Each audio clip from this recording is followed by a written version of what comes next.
In a quiet village, surrounded by tall mango trees and long dusty roads, lived a boy named Arav.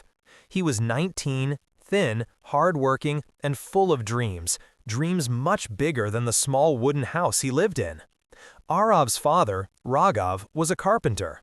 Every day from sunrise to sunset, he worked in a tiny wooden workshop, building tables, chairs, and simple cupboards for the villagers. No matter how hard he worked, the family hardly earned enough to eat. But the most painful part was that Raghav had a dream too, a dream to expand his small workshop into a real carpentry business, a place with proper tools, workers, and a signboard that proudly said, "Raghav and Son Fine Woodworks." But dreams felt expensive, and life felt heavy. Arav saw his father work with cracked hands, old tools, and a tired smile. And every night when the lantern dimmed, his father whispered the same words. "One day, son, one day this will all grow. You will build a better future than I ever could." Arav nodded, but deep inside, he carried a fear. What if I can't? What if I'm not enough? Still, every morning, he helped his father in the workshop before going to college. He swept the floor, cut wood, delivered furniture, anything to help. He wasn't the smartest student, but he had something more powerful, a silent promise to himself and to his father.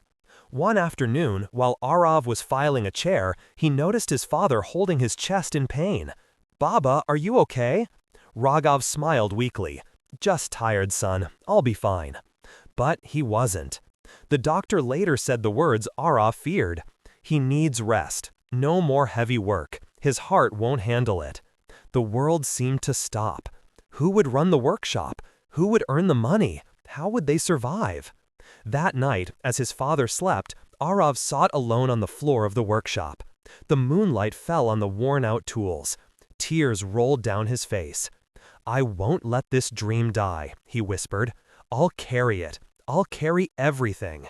From that day, Arav stepped into his father's place, not because he was ready, but because he had no choice. Arav woke at 4 a.m., worked in the workshop till noon, then went to college, then returned to work again. He was exhausted. He was overwhelmed. He was scared. Villagers started complaining. "This chair isn't smooth. The table isn't straight. Your father does it better." Each comment felt like a wound. Each mistake felt like failure. One evening, frustrated and defeated, Arav threw his tool onto the ground and whispered, "I can't do this. I'm just a boy, not a carpenter like Baba."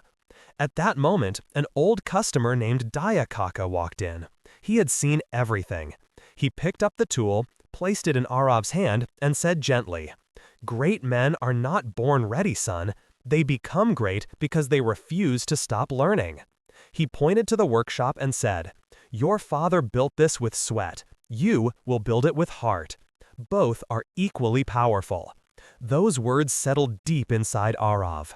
From that day forward, Arav didn't try to be fast. He didn't try to impress anyone. He tried to learn, slowly, carefully, consistently.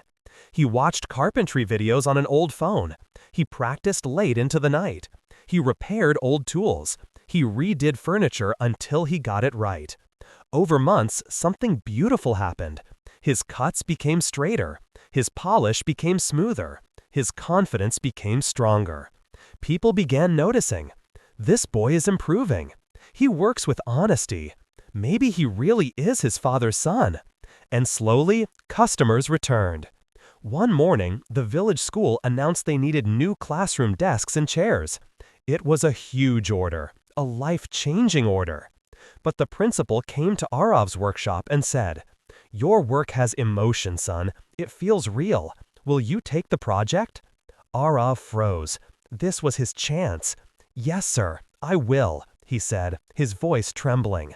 For the next 2 months, he worked harder than ever.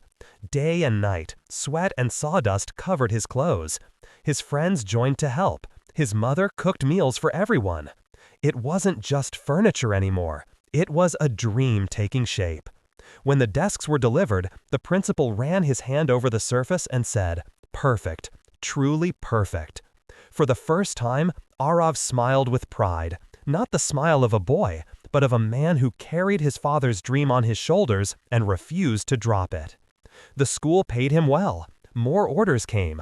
Word spread outside the village. Soon, the workshop expanded. New tools were bought. A new signboard was hung. Raghav and Son, the Woodmasters. On the day the signboard was put up, Arav brought his father outside. Raghav touched the sign, tears in his eyes. "My son, you didn't just fulfill my dream, you made it much bigger." Arav hugged him tightly.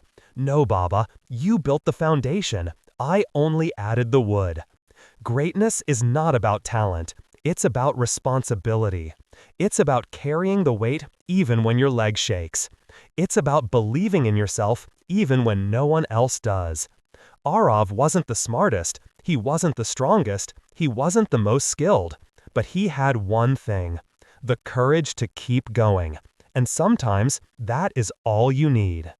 If this story touched your heart, share it with someone who is struggling, someone who's trying, someone who needs to know their effort is not wasted. Your time is coming. Keep going.